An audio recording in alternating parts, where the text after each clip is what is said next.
الحمد لله نحمده ونستعينه ونستغفره ونؤمن به ونتوكل عليه ونعوذ بالله من شرور أنفسنا ومن سيئات أعمالنا من يهده الله فلا مضل له ومن يضلله فلا هادي له ونشهد أن لا إله إلا الله وحده لا شريك له ونشهد أن سيدنا ومولانا محمدا عبده ورسوله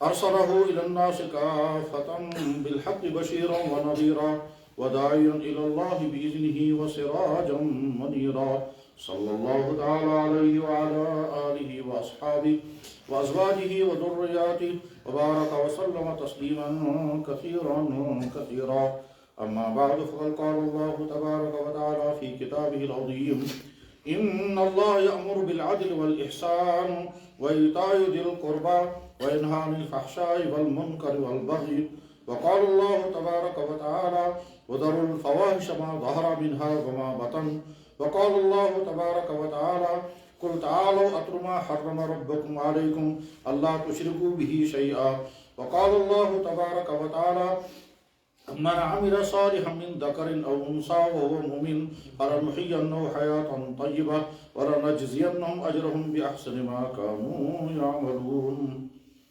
صدق الله مولانا العظيم وصدق رسوله النبي الكريم ونحن على ذلك لمن الشاهدين والشاكرين والحمد لله رب العالمين يا رب صل وسلم دائما أبدا على حبيبك خير الخلق كلهم. محترم بزرگو دوستو، اللہ تعالیٰ سن فضل احسان اس ونکس خدا سندس گرس مز خدا سن دین بولنے تو بوزن خطر. بزرگو دوستو بس عموماً اردو پہ کت کر اردو ہونا چاہیے. بس ہیکان صحیح کاشر بولت کی. اردو ہونا چاہیے. اردو ہم سمجھتے ہیں اردو زیادہ. ہم اردو میں سمجھتے ہیں. اردو سے سب لوگ سمجھتے ہیں اردو اچھی.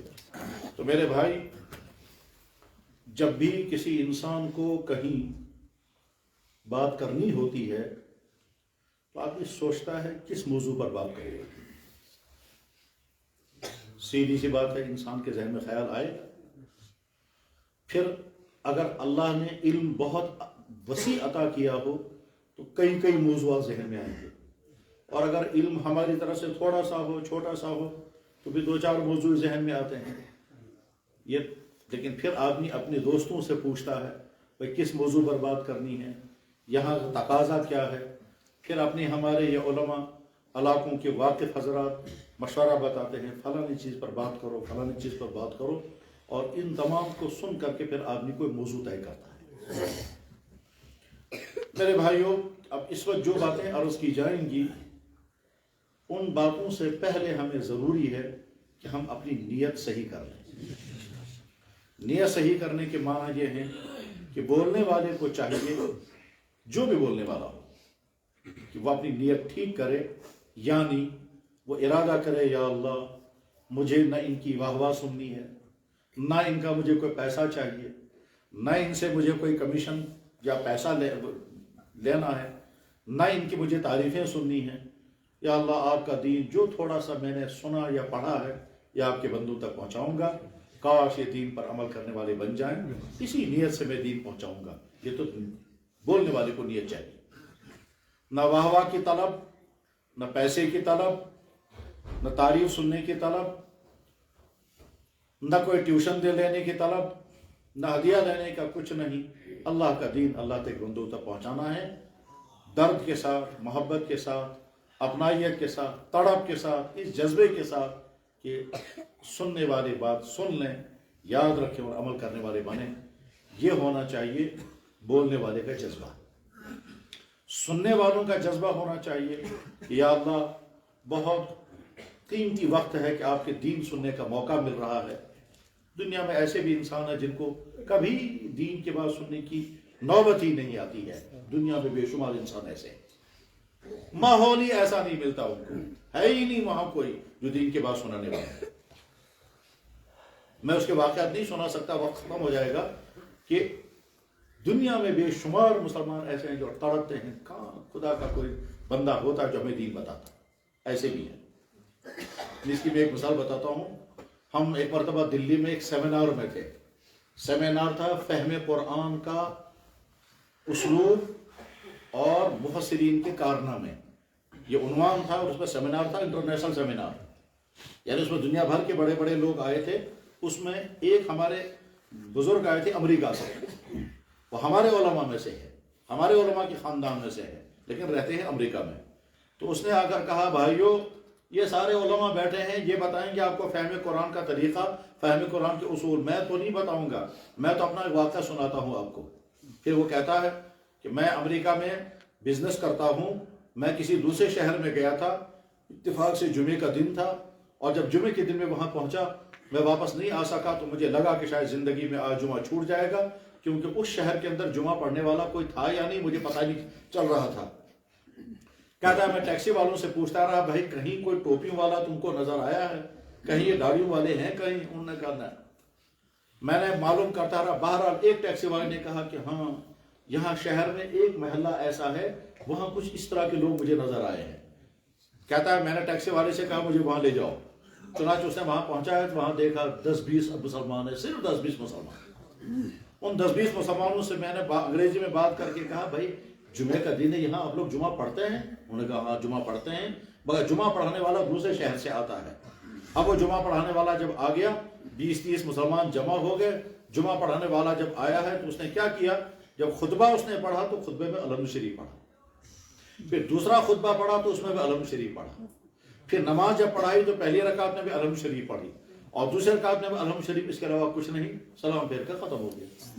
تو میں نے سوچا ہے یہ تو نماز تو ادا ہوئی نہیں، کیونکہ صورت ہی نہیں ملائی گئی۔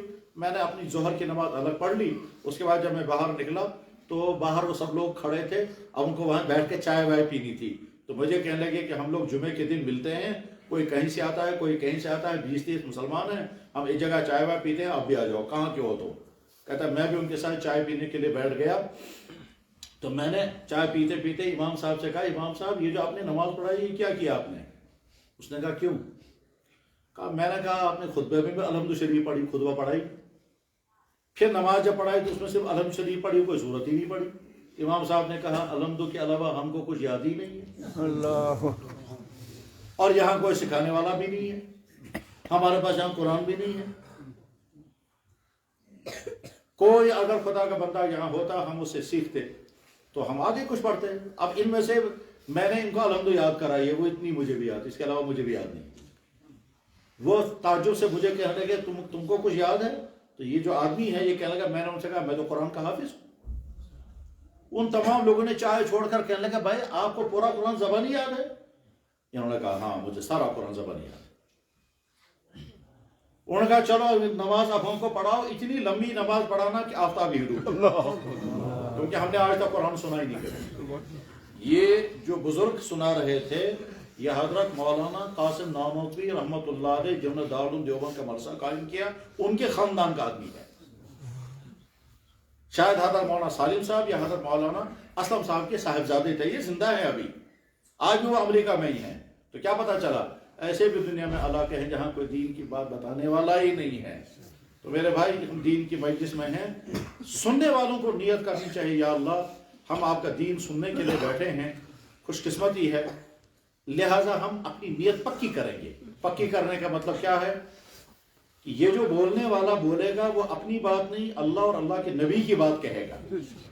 اللہ اور اللہ کے نبی بات کہنے کے معنی یہ ہے کہ یا تو یہ کہے گا اللہ یہ فرماتا ہے یہ کرو، اور یا کہے گا اللہ کے نبی فرماتے ہیں یہ کرو، اور یا یہ کہے گا اللہ کے نبی فرماتے ہیں یہ مت کرو اور اللہ فرماتے ہیں یہ مت کرو۔ اپنی بات نہیں کہے گا، اللہ اور اللہ کے نبی کی بات کہے گا۔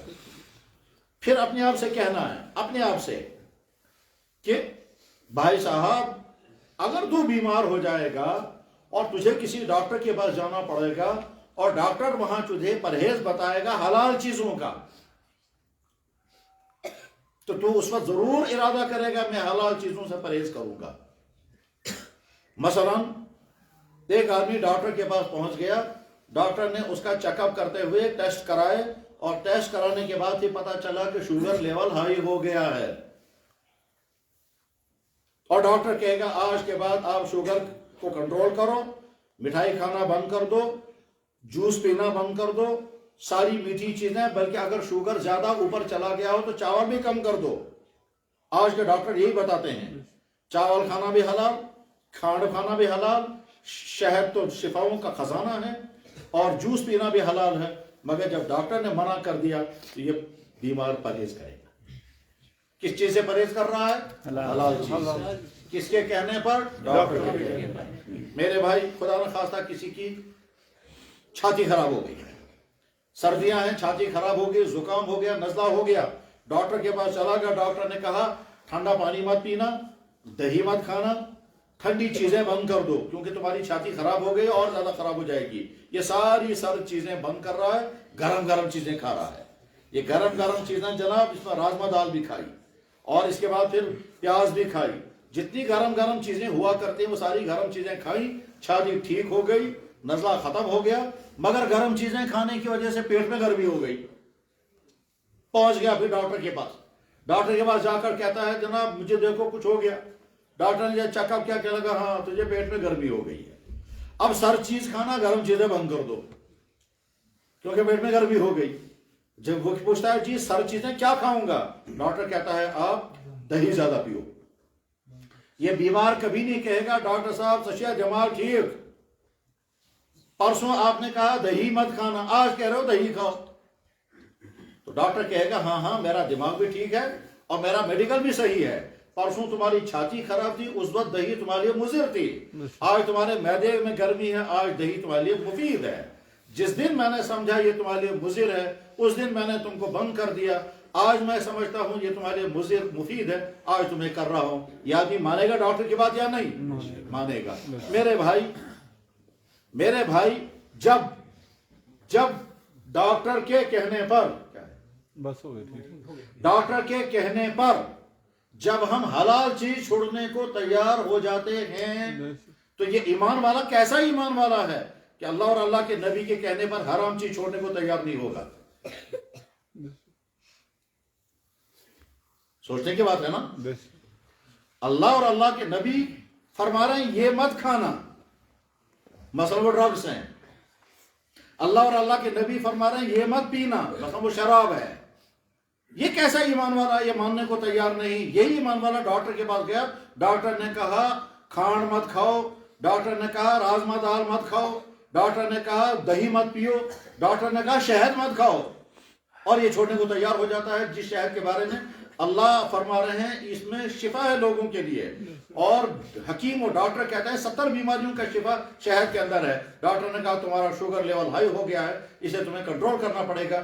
یہ بیمار شہد چھوڑنے کو تیار ہو جاتا ہے ڈاکٹر کے کہنے پر، اور حرام چیز چھوڑنے کو تیار نہیں ہوتا ہے اللہ اور اللہ کے نبی کے کہنے پر۔ یہ کیسا ایمان والا ہے؟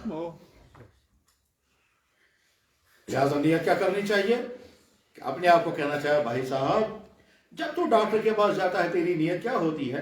کہ جی میری نیت یہ ہوتی ہے جو دوائی کہے گا وہ کھاؤں گا، جو پرہیز بتائے گا وہ کروں گا۔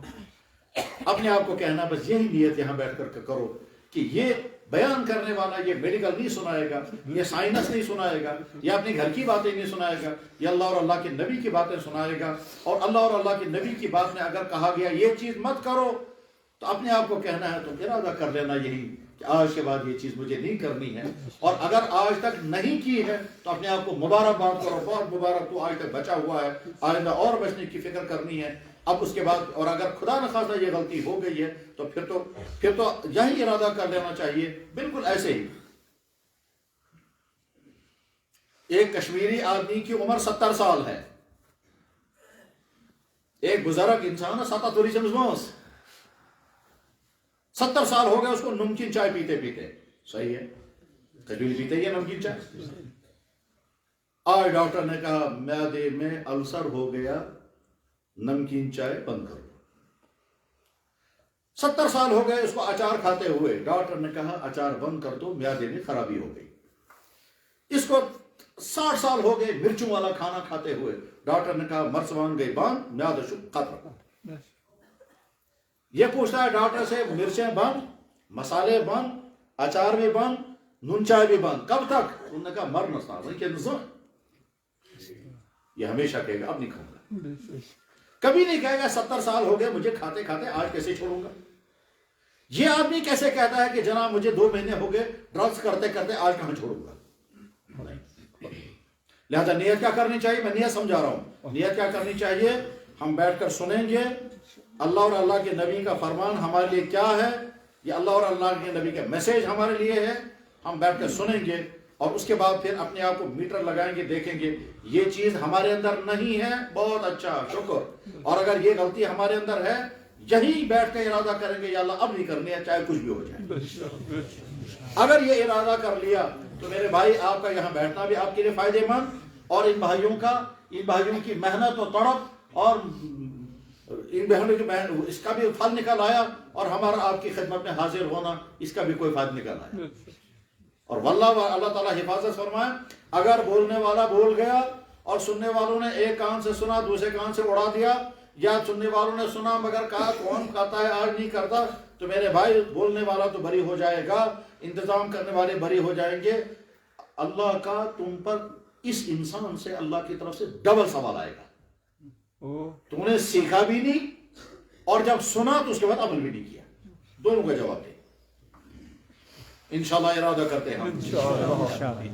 میرے بھائی اس دنیا میں سب سے عجیب ترین چیز انسان کا جسم ہے. سب سے عجیب چیز، مگر وہ سمجھا نہیں سکتا بھی اس کو بہت لمبا کہ یہ عجیب کیسے ہے، کیونکہ اگر وہ سمجھانے بیٹھیں گے تو بہت وقت لگے گا اور ہمارا وقت ضائع ہو جائے گا، کیونکہ جو بات ہمیں کرنی ہے وہ رہ جائے گی. لیکن میں مثالیں چند دکھاتا ہوں جس سے سمجھ میں آ جائے گا کہ یہ انسان کا جسم کتنا عجیب خدا نے بنایا. جن لوگوں نے سائنس پڑھی ہوگی وہ بھی توجہ رکھیں گے. دنیا میں ہر انسان کا ڈی این اے الگ الگ ہے. کسی انسان کا ڈی این اے کسی سے نہیں ملتا ہے. اگر تم نے سائنس پڑھی ہو تو سمجھ میں آ جائے گا. بہت اچھا. انسان ماں کے پیٹ میں سٹارٹ ہو گیا، مرد کے جسم سے کچھ نکلتا ہے، عورت کے جسم سے کچھ نکلتا ہے، یہاں سے انسان بننا شروع ہوتا ہے. اس انسان کے بننے میں انسان کی کوئی محنت نہیں ہے. اندر ہڈیاں کیسے بنے گی، یہ ہڈیاں فٹ کیسے ہوں گی، یہ سٹ کیسے ہوں گی، کسی کو نہیں معلوم. اللہ اپنی قدرت سے 9 مہینے کے اندر اس ماں کے پیٹ کے اندر اس انسان کو تیار کر دیتے ہیں. اس انسان کی شکل دنیا میں سب سے الگ، اس انسان کے مزاج دنیا میں سب سے الگ، اس انسان کے فنگرز دنیا میں سب سے الگ. اس جیسی شکل دنیا میں کسی انسان کی نہیں، اس جیسی آنکھیں دنیا میں کسی انسان کی نہیں، اس جیسے فنگرز دنیا میں کسی انسان کے نہیں. یہ بات پہلے سمجھ میں نہیں آ سکتی تھی، آج تو سمجھ میں آ سکتی ہے.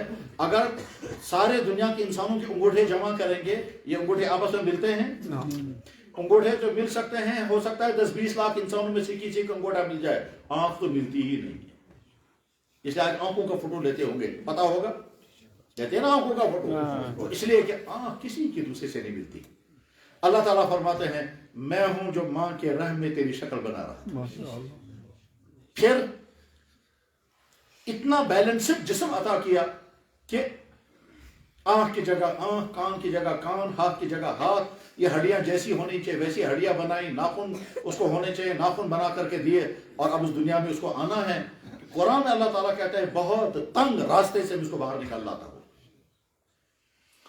بہت تنگ راستے سے اس کو باہر نکال کر لاتا ہوں. یعنی بچہ جب پیدا ہوتا ہے، اب ہم مردوں انسانوں کا تو نہیں سن سکتے، انسانوں کا تو نہیں، ہم جانوروں کا دیکھیں گے. آپ کے گھر میں گائے ہوگی، بچڑا جب باہر آتا ہے تو بچڑے کو دیکھو اور جس راستے سے وہ باہر نکل کر کے آیا ہے اس راستے کو دیکھو. کیا یہ بچڑا اتنے تنگ راستے سے باہر آ سکتا ہے؟ نہیں آ سکتا. عقل کہتی ہے نہیں آ سکتا، مگر بچڑا سامنے. عقل سے پوچھو گے کہتا نہیں ہو سکتا، لیکن بچڑا چونکہ سامنے ہے تو آپ انکار بھی نہیں کر سکتے.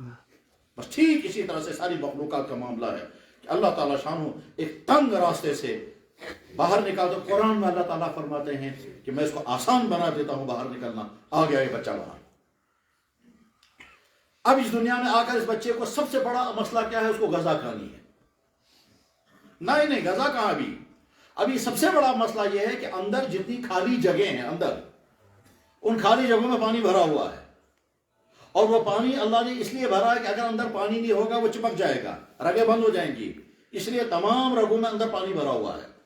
بالکل ایسے جیسے تم نے جوتا خریدا ہوگا، اس جوتے میں اندر کاغذ بھرے ہوئے ہوتے ہیں تاکہ وہ جوتا چپک نہ جائے. دیکھا ہوگا نا، وہ کاغذ کیوں بھر کر کے رکھتے ہیں؟ تاکہ وہ چپک نہ جائے. اسی طرح سے اندر تمام رگوں میں پانی بھرا ہوا ہے.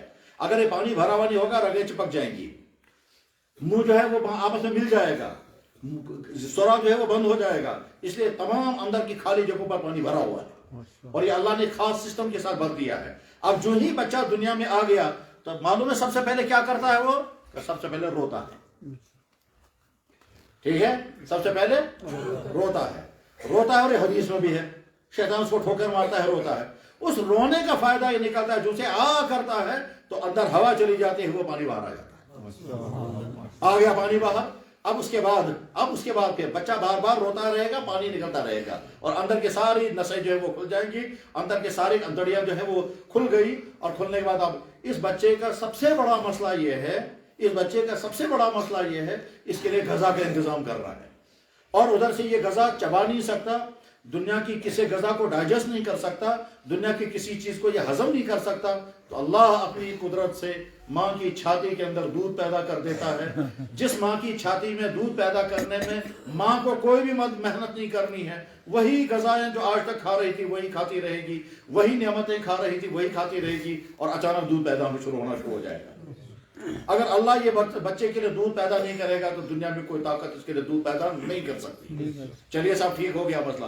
دودھ پیدا ہونے کے بعد پھر سب سے بڑا مسئلہ یہ ہے کہ یہ بچہ جو ہے دودھ چوسنا چاہیے، لیکن چوسنے کی وجہ سے اس کے ہونٹوں کو زخم لگ جائے گا.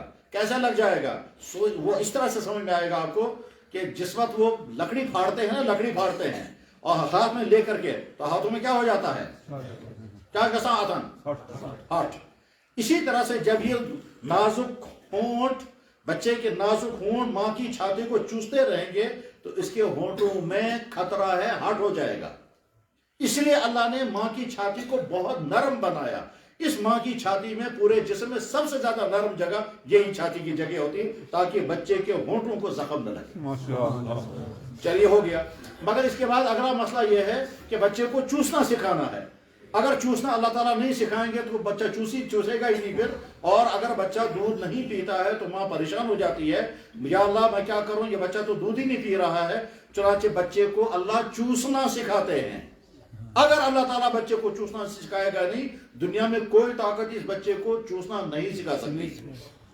مطلب اگر خدا تعالیٰ اس بچس ہیچنائے نا، یہ بچہ دین سکھتے.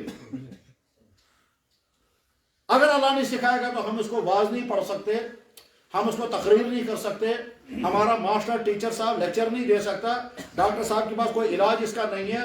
دنیا میں کوئی پیر ایسا نہیں ہے جو ایسا پھونک مارے گا یا ایسا تعویذ دے گا کہ بچہ کھٹ سے چوسنا شروع کر دے. نہیں، یہ تو اللہ اپنی قدرت سے بچے کو چوسنا سکھاتا ہے. اللہ نہیں سکھائے گا تو دنیا میں پھر یہ چوسے گا ہی نہیں کبھی. اللہ اپنی قدرت سے سکھاتا ہے. اچھا صاحب ٹھیک ہے، اب بچے نے چوسنا شروع کیا تو دودھ اس کے پیٹ میں پہنچ گیا، لیکن بچے کو نہیں معلوم ہے کہ میرے معدے کے اندر کیپیسٹی کتنی ہے، جگہ کتنی ہے، کتنا دودھ اندر جانا چاہیے. اب اگر بچے کو کسی طرح سے اندازہ بھی ہوگا، مگر یہاں کوئی میٹر لگا ہوا نہیں ہے جس میٹر سے ہم کو پتا چل جائے کتنا دودھ اندر چلا گیا. جب آپ تیل پمپ پر، پیٹرول پمپ پر جب آپ پیٹرول بھرتے ہو، وہاں تو میٹر دکھاتا ہے کتنا لیٹر اندر چلا گیا. ماں کی چھاتی سے دودھ بچے کے پیٹ میں جا رہا ہے، یہاں کا میٹر ہے. تو گویا کوئی شکل سمجھنے کی نہیں ہے ماں کی چھاتی سے بچے کے اندر دودھ کتنا گیا. اب کیسے پتا چلے گا اندر کتنا دودھ چلا گیا؟ اگر زیادہ دودھ چلا جائے گا یہاں تک بچہ بھر جائے گا، جب بھر جائے گا تو اس کا معدہ ہی بیٹھ جائے گا، اور جب یہاں تک بھر جائے گا تو سانس لینے کی نالی بند ہو جائے گی اور بچہ فوراً مر جائے گا. اللہ نے کیا کیا؟ دماغ میں سیل لگا دیا. وہ سیل جو ہے، جو ہی بچے کا معدہ بھر جاتا ہے، تھیلا بھر جاتا ہے، تھوڑا سا تھیلا ہوگا اس کا، ٹھیک، 5-6 چمچ کے برابر ہے. 5-6 چمچ میں جتنا دودھ آئے گا اتنا بڑا میدہ ہے. اس میدے، اس لیے بچہ، چھوٹا بچہ جو ہے وہ دن میں 5-7 مرتبہ دودھ پیتا ہے کیونکہ اندر کیپیسٹی کم ہے. تو یہ دودھ اندر چلا گیا، سیل کہتا ہے بس کر بچہ، بس آگے جگہ نہیں ہے وہاں. یہ بچہ فوراً چپ ہو جاتا ہے. اگر چپ نہیں ہوتا ہے تو اللہ تعالیٰ نیند چڑھا دیتے ہیں. جو نیند پڑ گئی تو پھر چوسنا بند کر دیتا ہے. کیوں؟ اگر اللہ نیند نہیں چڑھائے گا، یہ چوسنا بند نہیں کرے گا تو چوستے چوستے گلا بھر جائے گا، بچہ مر جائے گا.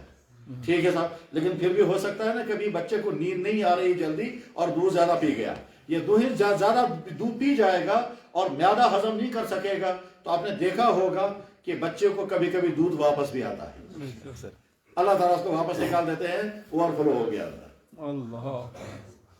یہ کون کر رہا ہے اس بندے کے ساتھ؟ ٹھیک ہے، اب کچھ دنوں بعد یہ بچہ اور بڑا ہو گیا اور یہ پہچاننے لگے گا، اس کا دماغ شکلیں یاد کرنے لگے گا، اس کے بعد پھر یہ پہلے ماں کو پہچانے گا، پھر باپ کو پہچانے گا، پھر سب سے پہلے اس کی زبان پر آئے گا ماما بابا، ماما بابا، یہاں سے اسٹارٹ کرے گا۔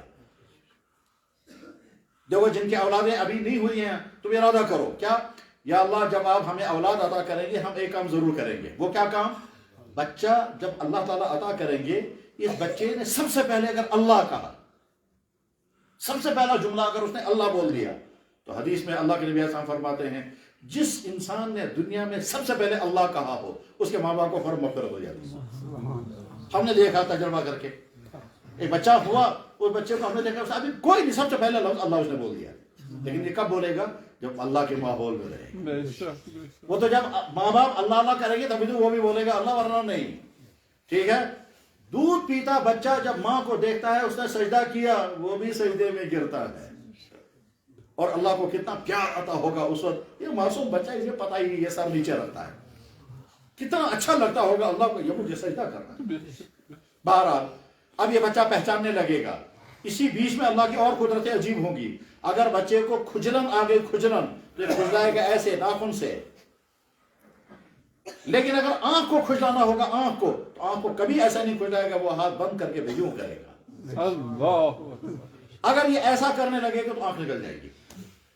یہاں کھجلانا ہوگا تو ایسے کرے گا، یوں یوں کرے گا، پیشانی پر کرے گا، ناک پہ یوں کرے گا، لیکن اگر آنکھ کو کھجلانا ہوگا تو یہ آنکھ ایسا کبھی نہیں کرے گا، وہ ہاتھ بند کر کے بھی یوں کرتا ہے۔ اور دیکھا ہوگا جب بچہ روتا ہے تو ایسے ایسے کرتا رہتا ہے۔ میرے بھائی اس بچے کو کون کہہ رہا ہے بیٹا تو ایسے مت کھجلانا، تیری آنکھ نازک ہے اور ناخن تیرے بڑے تیز ہیں، آنکھ کو نقصان ہو جائے گا۔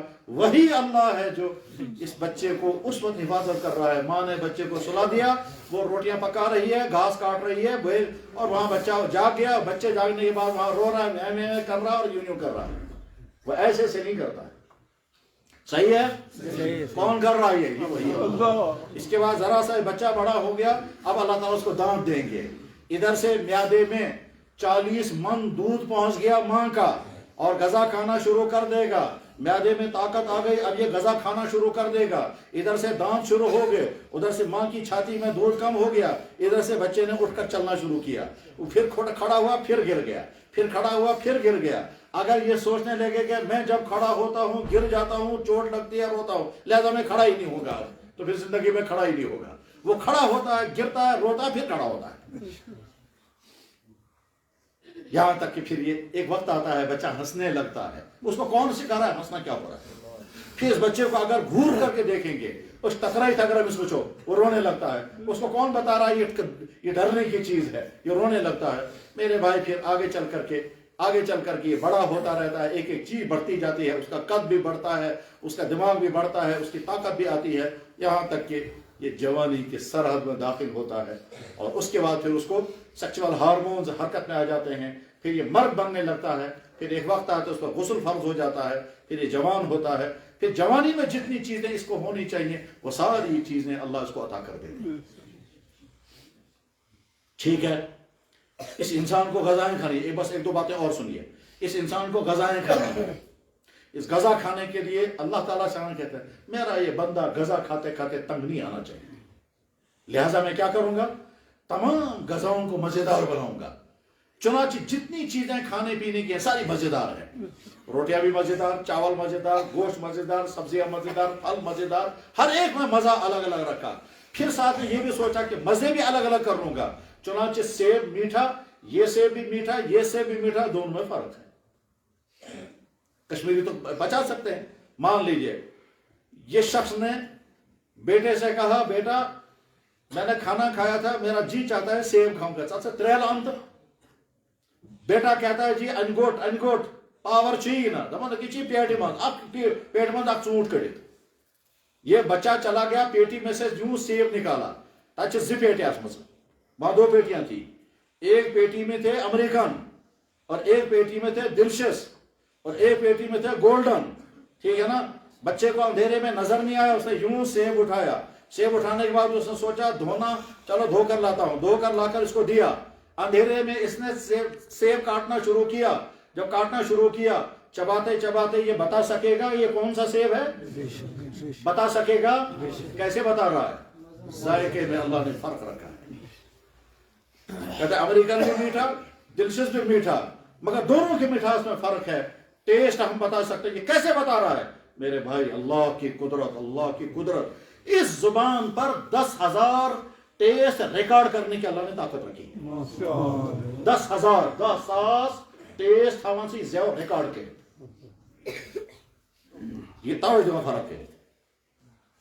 آپ کو جوس دیا کسی نے اندھیرے میں, جوس پینے کا اگر اس سے پہلے تجربہ ہوا ہوگا, جو ہے آپ جوس پیو گے فٹ سے تم کو ہوگے یہ کون سے کا جوس تھا, یہ امرود کا جوس ہے, کن سیب کا جوس ہے, کن انار کا جوس ہے. پہچانیں گے نہیں؟ کیسے پہچانیں گے؟ زبان. زبان پر اللہ نے ذائقہ رکھا, ذائقہ. غذاؤں میں ذائقہ رکھا, زبان میں ذائقہ ریکارڈ کرنے کی انرجی, طاقت رکھی, سسٹم رکھا. چلیے سب ٹھیک ہے. اب بندے کو غذا کھانی ہے. غذاؤں کے اندر اللہ نے تمام چیزیں رکھی ہے. Calcium, iron, potassium, magnesium, vitamins, protein, سب کاربوہائیڈریٹ, تمام چیزیں غذاؤں میں رکھی ہیں. کیونکہ اس انسان کو ان تمام چیزوں کی ضرورت ہے. ہڈیوں کو الگ کیلشیم کی ضرورت ہے, دماغ کو الگ وٹامن کی ضرورت ہے, آنکھوں کو الگ وٹامن کی ضرورت ہے, مردانگی کے لیے الگ وٹامن کی ضرورت ہے. وہ جن چیزوں کی جو ضرورتیں ہیں وہ ساری ضرورتیں اللہ نے غذاؤں کے اندر رکھی ہیں. میرا بندہ غذائیں کھاتا رہے گا. ایک دودھ کھا رہا ہے, اس کو بھی فائدہ ہے, اس کو بھی فائدہ ہے, اس کو بھی فائدہ. گوشت کھائے گا, اس چیز کو بھی فائدہ ہے, اس چیز کو فائدہ. بعض چیزیں ایسی ہیں اس میں ہر قسم کے وٹامن ہے, کوئی کم ہے کوئی زیادہ ہے, بعض میں یہ زیادہ ہے وہ زیادہ ہے. کہتے ہیں امریکن سیب میں وٹامن سی ہے, سنترے میں وٹامن سی ہے, کیلے میں وٹامن ڈی ہے. میں ایک دفعہ وہاں تھے مکہ مکرمہ میں, میری ٹانگوں میں درد ہو گیا. تو میں نے ڈاکٹر سے کہا, میں نے کہا ڈاکٹر صاحب مجھے ٹانگوں میں درد ہو گیا ہے. کہنے لگا ٹھیک ہے 2 کیلے صبح کھانا, 2 کیلے شام کو کھانا. میں نے کہا ڈاکٹر صاحب آپ ڈاکٹر ہیں, آپ پھل بتا رہے ہیں, دوائی بتائیے نا. کہنے لگا میں جو کہہ رہا ہوں آپ کرو. میں نے کہا جی ڈاکٹر صاحب کیلے تو میں خود ہی کھا لیتا, آپ سے کیوں پوچھتا میں؟ آپ کہہ رہے ہیں کیلے کھاؤ, مجھے دوائی بتائیے. کہنے لگا میں کہہ رہا ہوں کیلے کھاؤ بس. ہم نے پڑھا ہے ڈاکٹر کی بات ماننی ہوتی ہے. میں نے کہا جی چلو میں کھاتا ہوں کیلا. 2 کیلے صبح کو, وہاں مکہ مکرمہ لمبا کیلا ہوتا ہے, یہاں کے 2 کیلوں کے برابر 1. تو میں نے 1 کیلا, 2 تو کھا نہیں سکا, 1 کھایا صبح 1 شام کو. اگلے دن صبح ڈاکٹر صاحب مجھے کہنے لگے کیا حال ہے؟ میں نے کہا درد ختم ہو گیا. مگر مجھے سمجھائیے ہوا کیسے ختم؟ کہنے لگا وٹامن ڈی کم ہو گیا تھا, کیلے میں وٹامن ڈی بہت زیادہ ہوتا ہے, وٹامن ڈی کی لیول برابر ہو گئی, درد ختم ہو گیا.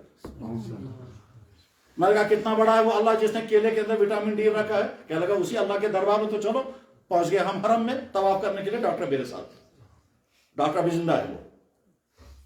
میرے بھائی اب کیا ہے, اللہ تعالیٰ نے غذاؤں کے اندر یہ ساری چیزیں رکھی, پہنچایا منہ میں. اب پہنچانا منہ میں, لیکن سوال یہ ہے تو ہضم نہیں ہو سکے گا, اس کو پہلے کوٹنا ہے, اس کو کوٹنا ہے, اس کو باریک کرنا ہے. اس کے لیے اللہ نے دانت رکھے, اور دانت ایسے رکھے کہ چبائیں گے ساری غذاؤں کو, اور ساری غذاؤں کو چبا کر کے پھر کیا ہوگا. مگر چبانے میں ایک بڑا مسئلہ یہ ہے کہ لقمہ جب منہ میں رکھتے ہیں, لقمہ جب منہ میں رکھتے ہیں, یہ لقمہ چبانے کے لیے ضروری ہے اس کو چکر لگنا چاہیے, ورنہ ایک ہی جگہ پر چبایا جائے گا, باقی جو دائیں بائیں رہے گا وہ انچبا رہے گا. اس لیے اس کو نکال کر کے دوسری سائڈ میں رکھنا ہوگا. جس طرح سے آپ چٹنی بناتے ہوں گے, کوٹتے ہوں گے, تو اس کو آپ جمع کرتے ہیں, پھر کوٹتے ہیں, پھر جمع کرتے ہیں.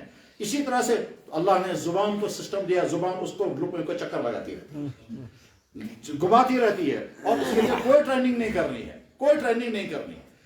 زبان خود بخود کرتی ہے, چکر لگاتی رہے گی. سارا لقمہ جب اچھی طرح سے چبایا گیا, اس کے بعد یہ سارا لقمہ پیٹ میں پہنچ جاتا ہے. ٹھیک ہے نا. اور زبان اتنی خطرناک چیز ہے کہ لقمے کو تو زبان دانت کے نیچے لاتی ہے, خود نہیں آتی دانت کے نیچے. کیا آتی ہے کبھی جب اگر آئی ہوگی تو پھر یاد ہوگا پھر کیا ہو جاتا ہے. ٹھیک ہے صاحب. لیکن اگر یہ زبان دانت کے نیچے آ گئی اور زبان کو دانت درد یہ زخم لگ گیا, اللہ اللہ آپ کی قدرتیں کیسی ہیں. اللہ جانتے تھے اس زبان پر یہ بنڈیج نہیں لگا سکتا, اس زبان پر دوائی نہیں لگا سکے گا. دوائی لگائے گا تو وہ پیٹ میں چلی جائے گی. زبان کا زخم خود بخود ٹھیک ہوتا ہے. دوائی لگاتا ہے خود بخود. اب صاحب یہ زبان اتنی سی ہے, بولتی بھی یہی ہے, ٹیسٹ بھی یہی لیتی ہے,